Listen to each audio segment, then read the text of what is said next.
आम्हाला टीप मिळाली की बोलेगाव केंद्रावर काहीतरी गडबड आहे म्हणून मी आणि उमेश भांबेरकर तिथे पोहोचलो.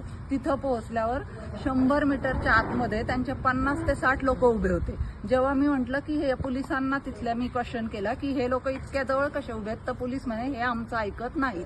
मी म्हटलं नाही सगळ्यांना हटवा, नाही तर मी इथलं बंद करेल पोलिंग असं म्हटलं. त्यांना वाटलं मी अधिकारी आहे. म्हटलं ते बाहेर जायला लागले. मग म्हणे तुम्ही कोण आहे, मला आय कार्ड दाखवा. मी म्हटलं मी अभिषेकची बहीण असं म्हटलं. ते म्हणे तुमच्यावर कोण आलंय. म्हटलं हा उमेश भांबेरकर.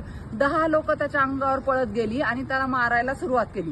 3 पोलीस होते. पोलिसांना काहीही करता आलं नाही. त्याच्यात पोलिसांच्या कंट्रोलच्या बाहेर होतं. मी एकटी महिला, माझ्या अंगावर धावून आले. माझ्याशी काही करता येईना म्हणून त्याला इतकं मारलं, खाली पाडून लाथाबुक्क्यांनी मारलं. पोलिसांना काहीही करता आलं नाही तिथे. मग दुसऱ्या याच्यावर पोलीस बूथवरनं काही पोलीस आले, तेव्हा त्यांनी हे केलं. तर तिथे